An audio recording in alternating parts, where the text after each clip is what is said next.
Hey fellow foodies, it's Faye from faysfood.com, and today I'm going to show you how to make this delicious s'mores pie.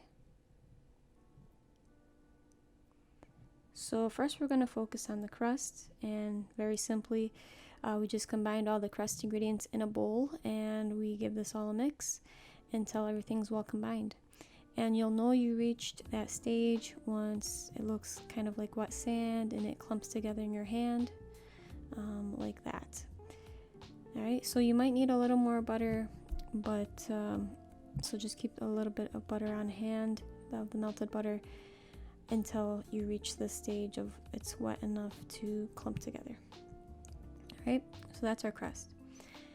So we're going to pour all of our crumbs in there. Now, I did end up having maybe 1/4 cup to 1/2 cup more crumbs than I needed, but you can just keep those on hand, because as you go around the bottom and the edge of the crust with your measuring cup to flatten, you might have some thin spots, so you just put the crumbs in that area that you need it and basically fill it in. Alright, so I do love using a measuring cup to flatten the bottom, flatten the sides. It just makes it a lot easier. Right, so we're going to bake this at 350 for about 10 minutes, and that's going to be just enough time for this crust to set up. Now out of the oven, we're going to let this cool and basically just set it aside while it cools. You can see it did get a little bit of color, not much. It was only 10 minutes, but it helped keep the shape of the crust, which is really what we're looking to do here. Alright, so we'll set this aside and we'll focus on our filling now. The filling is incredibly easy. We're going to start with some softened cream cheese. Use a good brand, makes all the difference. Alright, so you're just going to mix this on low, or medium low. And then you can gradually add in your granulated sugar. And the reason why you want to do it gradually is so that it fully incorporates. Otherwise, you're going to have a mess on your hands. Okay, so just go slow with it. Keep this on a low setting and add your sugar in a bit at a time. Alright, so once the sugar is all incorporated, I do like to stop the mixer and give the bowl and the paddle a good scraping before resuming the mixing. Alright, so now you can see I kind of bumped up the speed to a medium speed just to get it mixing a little bit. Then once you add this mixture, which is the eggs and the vanilla, we want to bring it back down to a low speed just so it doesn't fly back in our face. So this you want to add in slowly as well, just to give the it gives it enough time for the eggs to really incorporate. Alright, so basically you want to add in like an egg at a time. Mix it well, scrape the bowl down, mix again. And then once you are fully satisfied with how smooth it is and how incorporated it is, you can add in your cocoa powder. I actually didn't sift my cocoa powder and it was fine, but if you find the need that you need to sift it, go ahead and do that before adding it in. Alright, so I'm going to stop the mixer again, and I'm going to give the bowl a good scraping. And I'm going to add in my melted chocolate. We are using my favorite brand, the Ghirardelli chocolate baking bars. I'm using a mixture of bittersweet and semi-sweet, but if you want something more similar to a s'more, you can use milk chocolate. But just be mindful that these are different levels of sweetness, so it will be sweeter if you use all milk chocolate. So I would use a mix. If you're going to use milk chocolate, add in some bittersweet as well. That's just my advice. We also added in, I didn't mention it, but I'll mention it now, a bit of the instant coffee granules that I add in every chocolate recipe. We added in a bit of that too, but the amount will be on the full recipe. It doesn't really matter when you add it in, as long as it's mixed in. So you can see I stopped the mixer. I went in with my rubber spatula just to really get the sides and the bottom, anything that wasn't fully mixed in. And once you do that, and you're very happy with the fact that it's fully mixed, we can go ahead and pour this filling into our crust. Alright, kind of looks like chocolate pudding. Alright, so you're going to go in with your offset spatula and you're going to just smooth this out to the best of your ability. You don't have to be OCD about it or anything. Alright, so what we're going to do is bake this at 350 for about 25 minutes, maybe 20-25 minutes. Really what you're looking for is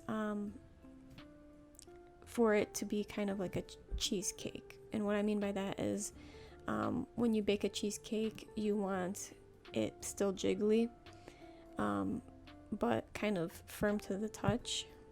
So once you touch it, it shouldn't be wet, a wet surface. That's what we're looking for here. So it's kind of like a custard. We baked this off. For me, 25 minutes was perfect. And I'm going to show you what I was referring to. You can see it still jiggles, but when I touch it, it's not like it's wet or anything. All right. And it's going to further set up in the fridge as well. So this is all baked off, and we're going to let this actually cool for maybe 20-25 minutes, half an hour, whatever. Enough time so it's just cool enough so that when we put it in the fridge, it won't just condensate like crazy. So you want to sit it in the fridge for about 4 hours or overnight. It's your choice. And then once you're ready to decorate, you can make this marshmallow topping. So we're starting with our egg whites. You want to make sure your egg whites are at room temperature.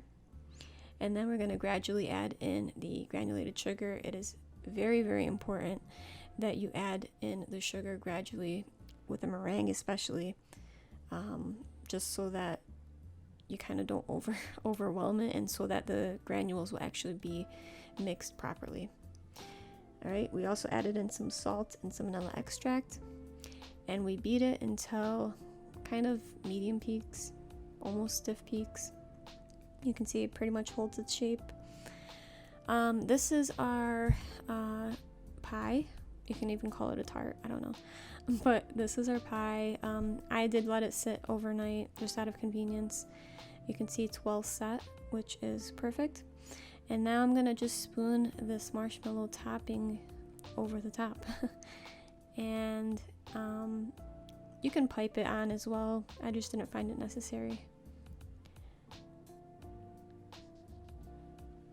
Alright, so now you're just going to use your offset spatula again to kind of smooth it out as best as you can. You can decorate, you can mound it up. Really, it's up to you. And this next step is totally optional and kind of extra, if I'm being honest, but we're going to put on some mini marshmallows on top as well. And really the only reason I did this was I just have a bunch of mini marshmallows on hand that I wanted to get rid of.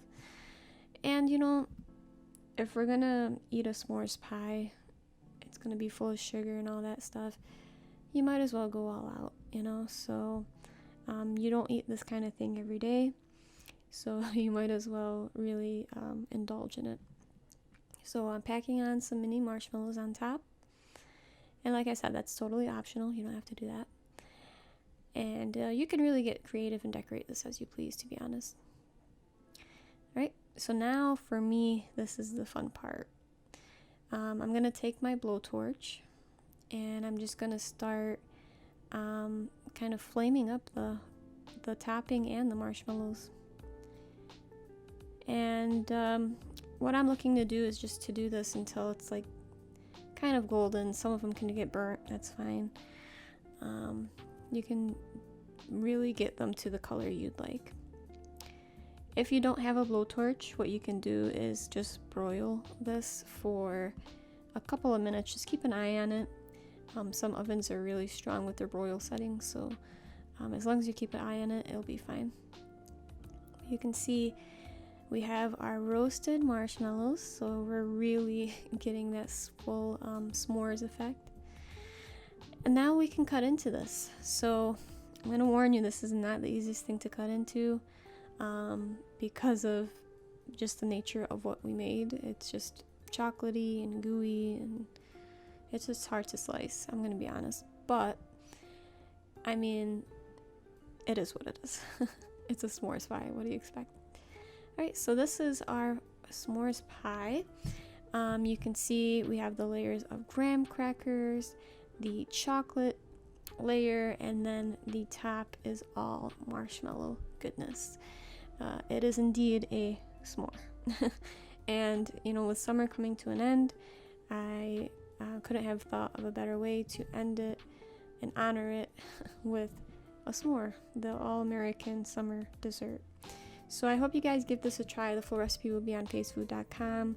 Like this video if you like it. Comment below if you have any comments or questions. Subscribe to the channel for more great videos on the way. Thank you for your support. Give this a try. Until next time, have a wonderful day. I've been reading you to figure what you're down for. I wanna figure out to make it come around. But we should quit the game and settle things right here, right now. I've been thinking about it.